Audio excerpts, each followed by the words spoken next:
नमस्कार, कानपुर वार्ता में आपका स्वागत है। मैं हूं आलोक पाल। कृपया इस चैनल को देखिए, लाइक कीजिए, शेयर कीजिए और सब्सक्राइब जरूर कीजिए।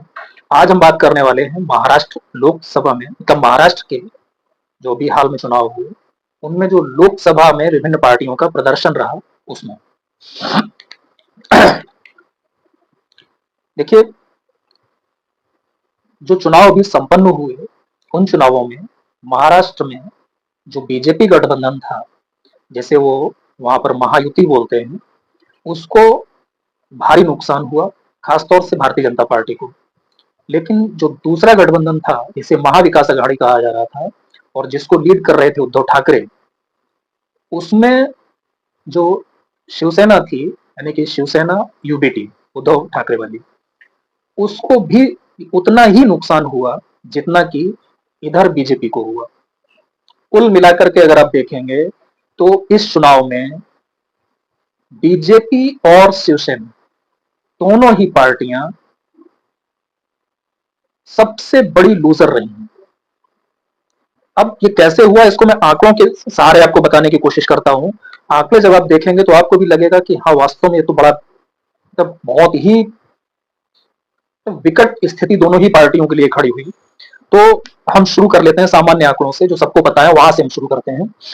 तो बीजेपी जो 28 सीट पर चुनाव लड़ी, जिसको इन 28 सीटों पर 26.18% वोट मिला, उसने सीटें जीती 9। शिवसेना, जिसको शिंदे लीड कर रहे थे, उसने 15 सीटों पर चुनाव लड़ा और 7 जीती। और एनसीपी, जिसको अजित पवार लीड कर रहे थे, उसने 4 सीटों पर चुनाव लड़ा और जीती 1। कांग्रेस पार्टी जो 17 सीटों पर लड़ी, 13 सीटें जीतने में कामयाब रही। एनसीपी, जिसे शरद पवार लीड कर रहे थे, वो 10 सीटों पर चुनाव लड़ी और 8 सीटें जीतने में कामयाब रही। और शिवसेना यूबीटी, जिसे उद्धव ठाकरे लीड कर रहे थे, वो 21 सीटों पर चुनाव लड़ी और 9 सीटें जीतने में कामयाब रही। ये तो सामान्य आंकड़े हैं। इसमें अगर आप वोट प्रतिशत देखेंगे तो बीजेपी का घटा है, शिवसेना का, चाहे आप यूबीटी वाले को असली शिवसेना मान लें, शिंदे वाले को मान लें, दोनों का ही पिछली एक शिवसेना की दृष्टि से देखें तो घटा है, और अगर दोनों को मिला करके जोड़ दें तो बढ़ा है। तो वो इसलिए बढ़ जाता है क्योंकि सीटों की संख्या भी ज्यादा हो जाती है। कांग्रेस का वोट प्रतिशत बहुत मामूली बढ़ा है, 0.5%। और एनसीपी का वोट प्रतिशत जो है, वो अगर अलग अलग कर दें तो भी घटा है और एक साथ कर दें तो भी घटा है। पिछली बार एनसीपी को 15.66% वोट मिला था, जो कि इस बार जो शरद पवार वाली एनसीपी है उसको मिला 10.27, और जो अजित पवार वाली एनसीपी है उसको मिला 3.6। यानी कि ये 14% से नीचे रह जाते हैं। लेकिन सीटों में आप देखिए कितना बड़ा उछाल आया। इसको थोड़े अलग तरीके से देखने की जरूरत है। हम सबसे पहले शिवसेना उद्धव से शुरू करते हैं। शिवसेना उद्धव ने 21 सीट लड़ी थी पिछले चुनाव में, यानी कि 2019 के चुनाव में, जबकि बीजेपी के साथ गठबंधन में चुनाव लड़ने गई थी। माफ कीजिए, 21 सीट लड़ी इस बार और 9 सीटें जीती, जबकि कांग्रेस और एनसीपी के साथ गठबंधन में गई थी। मैं शिवसेना उद्धव की बात कर रहा हूं। तो उसका जो स्ट्राइक रेट रहा वो रहा 42.85%। यानी कि जितनी सीटें लड़ी उससे लगभग 40% से थोड़ी ज्यादा जीतने में कामयाब रही। दूसरी तरफ 2019 का अगर आप देखेंगे तो 23 सीटें लड़ी थी और 18 सीटें जीतने में कामयाब हुई थी, और स्ट्राइक रेट था 78.26। यानी कि स्ट्राइक रेट में करीब 36% की गिरावट आ गई। यानी कि अगर आप 100 सीटें लड़ रहे होते तो आपकी 36 सीटें कम हो जाती।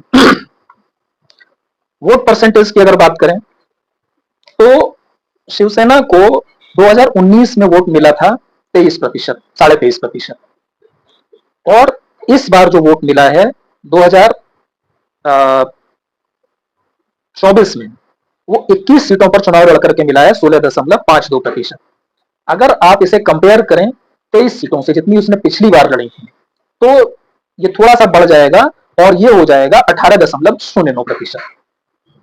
क्योंकि जब वोट शेयर निकाला जाता है तो राज्य की सभी सीटों पर आपको कितना वोट मिला उस हिसाब से निकाला जाता है। तो अगर आप 23 सीटों के आधार पर जोड़ के चलेंगे तो 18.09%। अब आप ये देखिए कि शिवसेना का वोट प्रतिशत कितना गिरा। तो शिवसेना का वोट प्रतिशत अगर 19 के मुकाबले देखें तो लगभग 5.5% गिर गया, और 5.5% गिरने के कारण जो स्ट्राइक रेट है वो 36% गिर गया, और एक्चुअल सीट्स में भी भारी नुकसान हुआ, 18 से 9 पर आ गए, आधी हो गई। अब यहां पर मैं उद्धव की शिवसेना को पिछली शिवसेना से क्यों कंपेयर कर रहा हूं, मैं सिंधे वाले को भी कंपेयर करूंगा, लेकिन यहां मैं इसलिए कर रहा हूं क्योंकि दोनों शिवसेना अपने आप को असली शिवसेना बताती है। तो अगर उद्धव की सेना को असली शिवसेना माना जाए तो वो बड़े नुकसान में रही, लगभग 5.5% का वोट शेयर में उसको नुकसान हुआ, और सीटों के मामले में 50% का। अब यहीं पर अगर सिंधे की शिवसेना से कंपेयर कर लिया जाए तो सिंधे की पार्टी 15 सीट पर चुनाव लड़ी, 7 जीतने में कामयाब हुई। स्ट्राइक रेट रहा 46.66%, यानी कि सिंधे की पार्टी का स्ट्राइक रेट उद्धव की पार्टी के स्ट्राइक रेट से बेहतर रहा। उद्धव का जहां 42.85 रहा, 43 मान लीजिए मोटा मोटा, वहीं सिंधे का मोटा मोटा 47 रहा, यानी कि 4% बेटर स्ट्राइक रेट से सिंधे की पार्टी ने ये चुनाव लड़ा। और अगर वोट शेयर की बात करें तो वोट शेयर जो है, अगर 15 सीट पर हम देखते हैं तो चुनाव आयोग के आंकड़ों के हिसाब से सिंधे की सेना को लगभग 13% वोट मिला है, जबकि उद्धव की सेना को 16.5%। लेकिन अगर इसे आप 23 सीटों पर कन्वर्ट करके देखते हैं कि अगर सिंधे ने भी 23 सीटें लड़ी होती, उद्धव ने भी 23 सीटें लड़ी होती, तो क्या होता है, तो सिंधे का जो वोट प्रतिशत है वो 19.85 हो जाता है, जबकि जो उद्धव का वोट प्रतिशत है वो 18.09 हो जाता है। तो अगर आप इस तरीके से आंकड़ों को बहुत गहराई में जाकर के देखेंगे तो आपको कहीं ना कहीं मानना पड़ेगा कि जो सिंधे की शिवसेना थी उसने उद्धव की शिवसेना से ज्यादा बेहतर प्रदर्शन किया है। अब उसका रीजन क्या है वो आगे आपको जो और पार्टियों को बताऊंगा तो पता चलेगा। अब आप आ जाइए बीजेपी पर। बीजेपी को कितना बड़ा लॉस हुआ। देखिए, बीजेपी इस चुनाव में 28 सीटों पर चुनाव लड़ी, और उसका स्ट्राइक रेट जानते हैं कितना रहा, केवल 32%, 32। यानी कि अजित पवार की एनसीपी के बाद मुख्य पार्टियों में सबसे घटिया स्ट्राइक रेट अगर किसी पार्टी का रहा है तो वो रहा है बीजेपी का। केवल 32% के स्ट्राइक रेट से 9 सीटें जीतने में कामयाब रही, और वोट उसको मिला 26.18%। पिछले चुनाव में बीजेपी 25 सीटों पर चुनाव लड़ी थी, और उस समय पर उसका स्ट्राइक रेट था 92%। यानी कि स्ट्राइक रेट के मामले में 60% का नुकसान हुआ बीजेपी को, और सीटें मिली थी पिछली बार 23, इस बार मिली 9, तो 14 सीटों का नुकसान हुआ। वोट जो है वो चूंकि इस बार 28 सीटों पर लड़ी तो 28 सीटों पर उसका वोट शेयर रहा 26.18%। अगर आप इसे पिछली बार की 25 सीटों से कंपेयर करेंगे तो उसका वोट शेयर जो है वो होता है जाकर के 23.38।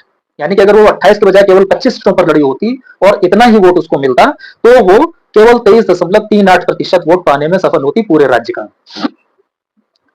जो कि पिछले चुनाव की तुलना में लगभग 4.5% कम। पिछले चुनाव में 25 सीटों पर चुनाव लड़ करके बीजेपी को 27.84% वोट मिला था। यानी कि बीजेपी 4.5% वोट का नुकसान उठा करके सबसे बड़ी लूजर साबित हुई। उसे सीधे सीधे 14 सीटों का नुकसान हुआ, और स्ट्राइक रेट के मामले में 60% का नुकसान हुआ। अब आ जाइए एनसीपी शरद पवार पे। एनसीपी शरद पवार इस चुनाव की सबसे बड़ी गेनर रही। किस मामले में, सीटों के मामले में, इन परसेंटेज। वैसे सबसे बड़ी गेनर तो कांग्रेस रही है, सेकंड आपका मतलब सेकंड बिगेस्ट गेनर जो है वो रही है एनसीपी शरद पवार। 8 सीटों पर चुनाव लड़ी, इसका बेस्ट स्ट्राइक रेट रहा है। 8 से 10 सीटों पर चुनाव लड़ी, 8 जीती, 80% का स्ट्राइक रेट। और वोट उसको कितना मिला? केवल 10.27%। पिछली बार 19 सीटों पर चुनाव लड़ी थी, सीट मिली थी 4, स्ट्राइक रेट था 21% का। तो एक तरफ जहां स्ट्राइक रेट के मामले में बीजेपी 60% का नुकसान उठा गई, वहीं स्ट्राइक रेट के मामले में एनसीपी शरद पवार लगभग 60% का फायदा ले गई। और अगर आप कंपेयर करें 19 सीटों से कि अगर इसी वोट प्रतिशत और स्ट्राइक रेट के साथ 19 सीटें लड़ गई होती एनसीपी, तो उसे कितना वोट मिलता? तो उसे वोट मिलता 19.51%, जो कि उसके पिछले बार के वोट शेयर से 3.85 या मोटा मोटा कह लीजिए तो 4% ज्यादा होता। तो वोट शेयर के मामले में अच्छा खासा गेन किया एनसीपी शरद पवार ने। अब आप बात कर लीजिए कांग्रेस की। कांग्रेस इस चुनाव में यानी कि 24 में 17 सीटों पर चुनाव लड़ी, 17 में से 13 सीटें जीतने में कामयाब रही। स्ट्राइक रेट रहा 76.47% का, यानी 76% से ज्यादा का स्ट्राइक रेट, और उसका जो वोट शेयर था वो था 16.92। 2019 में जब वो चुनाव लड़ी थी तो वो लड़ी थी 25 सीट पर, और 25 सीट पर केवल 2 सीटें जीतने में कामयाब रही थी, 8% का स्ट्राइक रेट था। तो इसने एनसीपी से भी ज्यादा गेन किया, यानी कि इसने 68% का स्ट्राइक रेट में गेन किया। और वोट शेयर के मामले में अगर आप 25 सीटों से तुलना करेंगे, पिछली बार 25 सीटें लड़ी थी और 16.41% वोट मिला था, इस बार 17 सीटें लड़ी तो 16.92, लेकिन ये पूरे महाराष्ट्र की 48 सीटों के वोट का प्रतिशत है। अगर आप इस 17 को इसी रेट से 25 में कन्वर्ट कर देते हैं तो उसका मैकेनिक मतलब ये कि अगर कांग्रेस इसी तरह का प्रदर्शन करती और 25 सीटों पर चुनाव लड़ गई होती तो कांग्रेस को करीब करीब 24.88% वोट मिलता, यानी कि उसका जो एक्चुअल गेन है वो है लगभग 8.5% का। तो अगर आप कुल मिलाकर के निष्कर्ष निकालेंगे तो इसका निष्कर्ष ये निकलता है कि इस चुनाव में जो सबसे बड़ी गेनर दो पार्टियां रही हैं जो कि मजा लूट ले गई, वो रही कांग्रेस और एनसीपी, और जो सबसे बड़ी लूजर पार्टियां रही हैं वो रही हैं शिवसेना यूबीटी, अगर आप उसको असली शिवसेना मानते हैं, और अगर आप शिंदे की सेना को असली शिवसेना मानते हैं तो शिंदे की शिवसेना, और बिना किसी संदेह के द बिगेस्ट लूजर जो थी वो थी बीजेपी। अब यहां पर देखने वाली बात यह है कि जो शिवसेना शिंदे है उसका प्रदर्शन उद्धव की सेना से ज्यादा बेटर क्यों रहा? तो देखिए, शिंदे की जो सेना थी उसका गठबंधन था बीजेपी के साथ।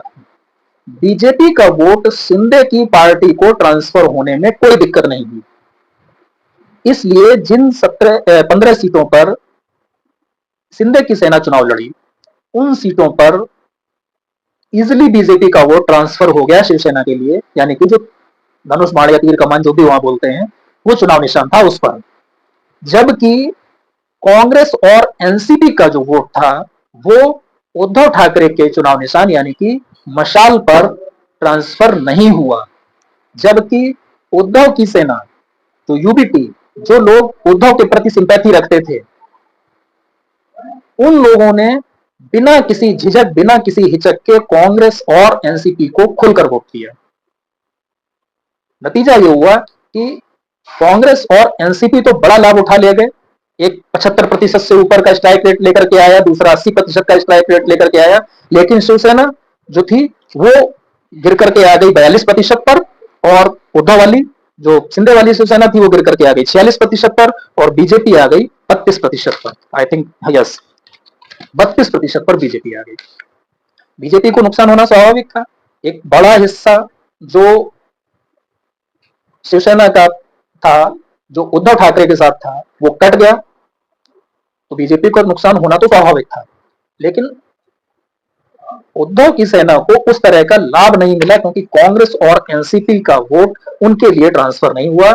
और अगर मैं थोड़े कड़े शब्दों में कहूं तो एनसीपी और कांग्रेस, या यूं कहें कि अगर कांग्रेस में आप राहुल गांधी को नेता मान लें तो राहुल गांधी और शरद पवार ने उद्धव ठाकरे को लिंक पेन बना दिया, यानी कि यूज किया और फेंक दिया है।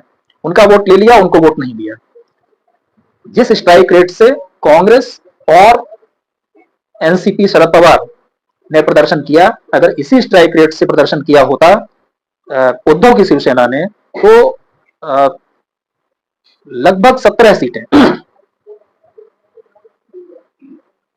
हाथ आती उद्धव ठाकरे के। 16 या 17, कुछ भी आप कह लीजिए, 16 से 17 सीटें उनके हिस्से आती। आए कितनी? 9। और जिनके हिस्से मुश्किल से 2 या 4 सीटें आनी थी, वो ले गए 13 और 8, 21 सीटें। अगर दोनों को मिला दें तो मुश्किल से उनके हिस्से 6 या 7 सीटें आनी थी, मैक्सिमम आप 8 मान लीजिए, और वो 21 सीटें ले गए। तो एनसीपी और कांग्रेस मिलकर के तो कम से कम 13-14 सीटों का लाभ उठा ले गए, और उद्धव की जो सेना थी उसको कम से कम 9 सीटों का नुकसान हो गया। तो मुझे लगता है कि बीजेपी को तो एक नुकसान होना ही था, क्योंकि उसका एक बड़ा एलआई एक बड़े वोट शेयर के साथ निकल गया था। अजित पवार के पास कोई वोट था नहीं, वो चुनाव नतीजों से साबित हो गया, वो कुछ ऐड कर नहीं पाए, तो बीजेपी को नुकसान होना ही था।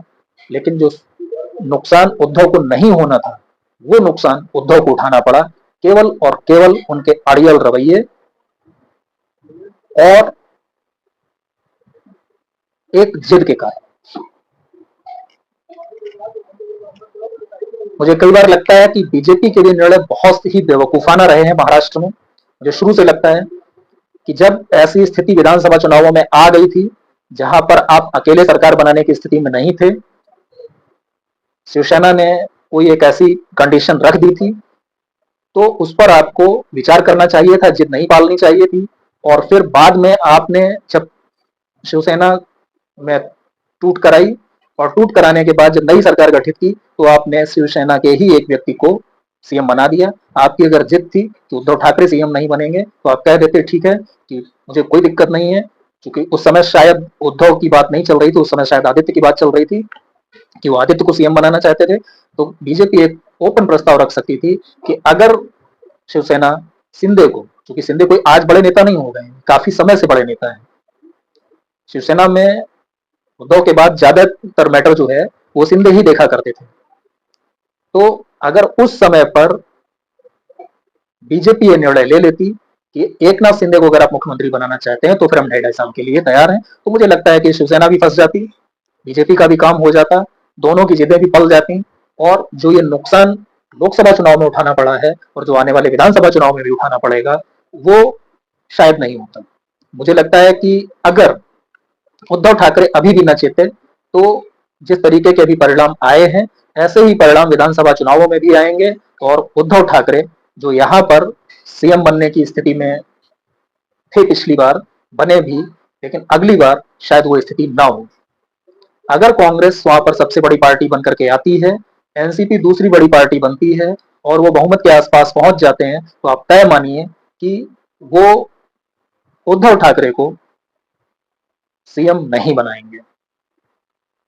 अगर महाराष्ट्र के शिवसैनिकों, खासतौर से जो यूबीटी के कार्यकर्ता हैं उनको, और जो सिंपैथाइजर हैं उद्धव ठाकरे के, उनको ये बात समझ में आती है, तो विधानसभा चुनाव में उनको सोच समझ करके निर्णय लेना चाहिए। मुझे लगता है कि बीजेपी और दोनों शिवसेना को मिल करके ठंडे दिमाग से किसी निर्णय पर पहुंचना चाहिए और मिल करके एक साथ चुनाव लड़ना चाहिए, क्योंकि इनका अलायंस एक नेचुरल अलायंस है। इनका वोटर जो है वो उस तरह एक तरह से सोचता है, और अगर ये ठीक ढंग से आगे बढ़े तो बहुत अच्छी स्थिति में भी आ सकते हैं। अगर आप अभी भी तीनों पार्टियों का वोट जोड़ दें, बीजेपी का, उद्धव की शिवसेना का और शिंदे की शिवसेना का, तो इनका वोट मिला करके 26% है बीजेपी का, 13% है शिंदे की शिवसेना का, तो 39 हो गया, और 16% है उद्धव की शिवसेना का, तो 39 और 6 45, 10 55% के आसपास वोट बनता है जाकर के। इसमें से थोड़ा बहुत 19-20 कर दीजिए, तो कुल मिलाकर के 50% से ऊपर ये अभी भी बैठे हुए हैं। इनको इस पर विचार करना चाहिए। कांग्रेस और एनसीपी, अगर उद्धव ठाकरे उनसे अलग हो जाते हैं, तो ये जिस स्थिति में 2019 में थे 2014 में थे, उसी स्थिति में ये वापस आ जाएंगे। पुनर्मुस्को वाली स्थिति हो जाएगी कांग्रेस और एनसीपी के लिए। मुझे लगता है कि लोगों को इस पर थोड़ा गहन अध्ययन करना चाहिए, जो लोग विश्लेषण करते हैं, और ये बात महाराष्ट्र में कम से कम जन जन तक पहुंचनी चाहिए, जिससे कि जो मूल वोटर है जिस पार्टी का, उसको ये समझ में आए कि किसने हमारा फायदा उठाया, किसने हमको यूज करके फेंक दिया, और हमारी वास्तविक स्थिति क्या है। आज की वार्ता में इतना ही। आपसे एक बार पुनः अनुरोध है कि कृपया इस चैनल को सब्सक्राइब जरूर कीजिए। बहुत बहुत धन्यवाद। नमस्कार।